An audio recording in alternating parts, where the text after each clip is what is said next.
सप्तद्वीप समासिक पद का विग्रह क्या होगा फ्रेंड? देखिए, अगर आप सभी ऑप्शन में बी को टिक कर रहे हैं तो बिल्कुल राइट आंसर हो जाएंगे आप सभी का सात द्वीपों का समूह। सप्तद्वीप समासिक पद का जो विग्रह होगा वो सात द्वीपों का समूह होगा, यानी बी राइट आंसर हो जाएंगे। क्वेश्चन के लिए नहीं, याद रखिएगा आप सभी। अगला प्रश्न है, जिस समास में दोनों पदों के माध्यम से एक विशेष तीसरे अर्थ का बोध हो उसे क्या कहते हैं? चलिए देखिए क्वेश्चन को समझिएगा, क्वेश्चन क्या बोल रहे हैं आखिर। जिस समास में दोनों पदों के माध्यम से एक विशेष तीसरे अर्थ का बोध हो उसे क्या कहते हैं? डी राइट आंसर है। इसे बहुब्रीहि समास कहा जाता है, याद रखिएगा। जिस समास में दोनों पदों के माध्यम से एक तीसरे पद का या तीसरे अर्थ का बोध हो उसे हम सभी बहुब्रीहि समास कहते हैं, तीसरे अर्थ को दर्शाता हो। अगला क्वेश्चन है, राम ने श्याम को मारा, वाक्य में राम का कारक कौन सा है? चलिए बताएंगे, राम ने क्या किया? श्याम को मारा है। इनमें से जो है राम कौन सा कारक है? राम ने श्याम को मारा मतलब कर्ता कारक है, याद रखिएगा। ए राइट आंसर हो जाएंगे। काम करने का, मारने का काम कौन कर रहा है? राम कर रहा है, तो कर्ता कारक में आ जाएंगे। अगला क्वेश्चन है, वाक्य में शब्द का संबंध किससे होता है? चलिए क्वेश्चन 4 के लिए आप राइट आंसर बताएंगे। वाक्य में शब्द का संबंध जो होता है फ्रेंड वो किससे होता है? अगर आप सभी ऑप्शन में सी को टिक कर रहे हैं, आंसर को मैच कीजिएगा। कारक से संबंधित होता है, याद रखिएगा आप सभी। किससे संबंधित होता है? कारक से। सी राइट आंसर है। अगला क्वेश्चन है, निर्देश दिए हुए निम्नलिखित शब्द युग्म के सही अर्थ भेद का चयन कीजिए। शब्द दिए हुए अर्थ भेद का चयन करना है आपको। अमूल अवमूल्य, चलिए बताएंगे अर्थ भेद क्या होगा इसका। अगर आपसे ऑप्शन में बी को टिक कर रहे हैं, ध्यान में रखिएगा, बेजड़ अनमोल होगा। बी राइट आंसर है, बेजड़ अनमोल होगा। अगला क्वेश्चन है, निम्नलिखित वाक्य पंक्तियों में से कौन सा अलंकार है? अलंकार से संबंधित प्रश्न है। कानन कठिन भयंकर भारी, घोर घाम हिम बारी, बयारी में कौन सा अलंकार है? देखिए इसमें जो अलंकार है वो छेकानुप्रास अलंकार है। बी राइट आंसर है, छेकानुप्रास अलंकार। ध्यान में रखिएगा आप सभी। अलंकार से संबंधित प्रश्न पूछे जाते हैं एग्जाम्स में, तो आप सभी हर क्वेश्चन को एनालाइज कीजिएगा। जितने भी क्वेश्चन बता रहे सारे इंपॉर्टेंट क्वेश्चन आपको बता रहे हैं, हर क्वेश्चन को याद करने का कोशिश कीजिएगा आप सभी। अगला क्वेश्चन है, दो दो मेघ बरसते हैं पर मैं प्यासी की प्यासी हूं में कौन सा अलंकार प्रयुक्त होता है? देखिए दो दो मेघ बरसते हैं पर मैं प्यासी की प्यासी हूं में कौन सा अलंकार प्रयुक्त होता है फ्रेंड? डी राइट आंसर हो जाएंगे, विशेष शोक्ति अलंकार है, याद रखिएगा आप सभी। कौन सा अलंकार है? विशेष शोक्ति अलंकार है। ऑप्शन में डी राइट आंसर रहेंगे। अगला क्वेश्चन है, निम्नलिखित पंक्तियों में से किस रस का उदाहरण है फ्रेंड? बत रस, लालच लाल की मुरली, धूरी लुकाए, सोह करे बुहनी हंसे, देन कहे नटी जाए में कौन सा रस है फ्रेंड? बताएंगे आप सभी। इसमें जो रस है वो श्रृंगार रस है। ऑप्शन में बी राइट आंसर है। अगर आपसे ऑप्शन में बी को टिक कर रहे हैं तो बिल्कुल राइट आंसर है, श्रृंगार रस है, याद रखिएगा आप सभी। अगला क्वेश्चन है, निम्नलिखित वाक्यांश के लिए कौन सा शब्द उपयुक्त है? जोरों की हंसी, इनमें कौन सा शब्द उपयुक्त है फिर बताएंगे। जोरों की हंसी, परिहास शब्द उपयुक्त है इसमें। बी राइट आंसर है। कौन सा शब्द है? परिहास शब्द उपयुक्त है।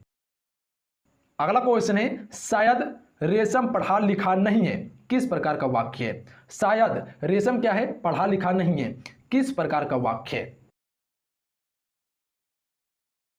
तो इसे हम सभी क्या कह सकते हैं? संदेहवाचक कह सकते हैं। मतलब कि संदेह है कि रेशम क्या है? पढ़ा लिखा नहीं है, संदेह है, संदेहवाचक कहते हैं इसे। ऑप्शन में सी राइट आंसर रहेंगे। अगला क्वेश्चन है, निम्नलिखित में से कौन सा वाक्य इच्छा अर्थ है? तुम्हारा मंगल हो, बी राइट आंसर हो जाएंगे। ये एक इच्छा अर्थ वाक्य, तुम्हारा मंगल हो, इच्छा जता रहा है कि तुम्हारा मंगल हो। अगला क्वेश्चन है, जो पढ़ेगा वही उत्तीर्ण होगा, किस प्रकार का वाक्य है फ्रेंड? चलिए बताएंगे, जो पढ़ेगा वही उत्तीर्ण होगा, किस प्रकार का वाक्य है?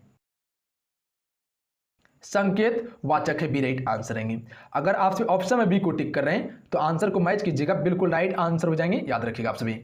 अगला क्वेश्चन है, शेर एक हिंसक पशु है, यह किस प्रकार का वाक्य है? शेर क्या है? एक हिंसक पशु है, और यह जो है किस प्रकार का वाक्य है? ए राइट आंसर रहेंगे, विधानवाचक वाक्य, ऑप्शन में ए करेक्ट आंसर रहेंगे। अगर आप ऑप्शन में ए को टिक करें तो आंसर को मैच कीजिएगा, बिल्कुल राइट आंसर है। अगला क्वेश्चन है, आ बैल मुझे मार कहावत का अर्थ क्या होगा? आ बैल मुझे मार कहावत का अर्थ क्या है? ऑप्शन आपके स्क्रीन पे है, चलिए बताएंगे इस कहावत का अर्थ क्या होगा। अगर आप ऑप्शन में डी को टिक करें तो बिल्कुल राइट आंसर हो जाएंगे, बिना किसी कारण से मुसीबत को लेना, क्योंकि वो बुला रहा है बैल को कि मुझे मार मुझे मार, तो ये क्या हुआ? बिना किसी कारण का मुसीबत लेना, मुसीबत को मोल लेना हुआ। अगला क्वेश्चन है, इंद्र की पूरी मुहावरे का अर्थ क्या होगा? चलिए बताएंगे आप सभी, इंद्र की पूरी मुहावरे का अर्थ क्या होगा? तो इसका अर्थ जो होगा, अत्यंत सुंदरी स्त्री, ऑप्शन में ए राइट आंसर रहेंगे। अत्यंत सुंदरी स्त्री इंद्र की पूरी मुहावरे का अर्थ है, ऑप्शन में ए करेक्ट आंसर रहेंगे, याद रखिएगा आप सभी। क्वेश्चन क्लियर है? अगला क्वेश्चन देखिए, अंग अंग ढीला होना मुहावरे का अर्थ क्या होगा फ्रेंड? अंग अंग ढीला होना, ढीला होना मतलब कि अंदर से टूट जाना। जैसे कोई काम करता है तो क्या होता है, बहुत ज्यादा थक जाता है, उसी को कहते हैं अंग अंग ढीला होना, मतलब बहुत थक जाना, ऑप्शन में सी राइट आंसर रहेंगे। अगर आपसे ऑप्शन में सी को टिक कर बिल्कुल राइट आंसर हो जाएंगे। अगला क्वेश्चन देखिए, जब किसी समास में दोनों पद प्रधान होता है तो उसे कौन सा समास कहेंगे? दोनों पद प्रधान, तब उसे कौन सा समास कहेंगे? तब इसे हम सभी द्वंद्व समास कह सकते हैं। द्वंद्व समास में दोनों पद प्रधान होता है, प्रथम और अंतिम पद प्रधान होता है। जैसे लोटा डोरी, ये क्या है? द्वंद्व समास है, इसमें दोनों पद प्रधान होता है, याद रखिएगा आप सभी। अगला क्वेश्चन है, रातों रात में कौन सा समास है फ्रेंड? रातों रात में कौन सा समास है? ऑप्शन में सी राइट आंसर रहेंगे, अव्ययी भाव समास है रातों रात में, याद रहेंगे, ऑप्शन में सी राइट आंसर रहेंगे। अगला क्वेश्चन है, सत सही शब्द में कौन सा समास है? सत्य सही शब्द में कौन सा समास है? चलिए बताएंगे इस क्वेश्चन का राइट आंसर क्या होगा, फटाक से नीचे कमेंट बॉक्स में। अगर आप ऑप्शन में डी को टिक कर रहे हैं तो आंसर को मैच कीजिएगा, बिल्कुल राइट आंसर है, द्विगु समास होता है सत्य सही शब्द में। अगला क्वेश्चन है, उच्चारण का संधि विच्छेद क्या होगा? उच्चारण का संधि विच्छेद करना है आपको, चलिए कोशिश कीजिए संधि विच्छेद करने का।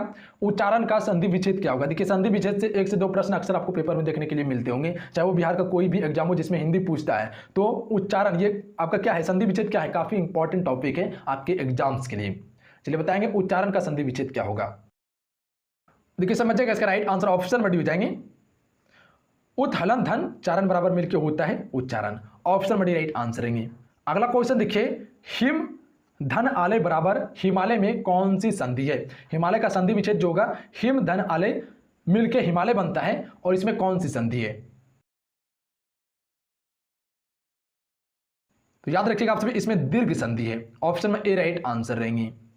अगला क्वेश्चन देखिए, इति धन आदि बराबर इत्यादि में कौन सी संधि है फ्रेंड? इति धन आदि मिलके इत्यादि बनता है, इसमें कौन सी संधि है? यन संधि है, ऑप्शन में डी राइट आंसर रहेंगे। अगर आपसे ऑप्शन में डी को टिक करें बिल्कुल राइट आंसर है, यन संधि है। अगला क्वेश्चन देखिए, चतुराई में कौन सा प्रत्यय है फ्रेंड? चतुराई में कौन सा प्रत्यय है? चतुराई, ऑप्शन में बी राइट आंसर रहेंगे, आई प्रत्यय है इसमें, चतुराई आई इसमें प्रत्यय है, ऑप्शन में बी राइट आंसर रहेंगे। अगला क्वेश्चन देखिए, पराजय में कौन सा उपसर्ग है फ्रेंड? चलिए बताएंगे, क्वेश्चन 24 के लिए राइट आंसर, पराजय में कौन सा उपसर्ग है? अगर आपसे ऑप्शन में सी को टिक कर रहे हैं तो बिल्कुल राइट आंसर है परा, परा जो है फ्रेंड वो पराजय में एक उपसर्ग है। अगला क्वेश्चन है, रानी पद्मिनी के आभूषण सोने के हैं में कौन सा कारक प्रयुक्त है? रानी पद्मिनी के आभूषण सोने के हैं में कौन सा कारक प्रयुक्त है?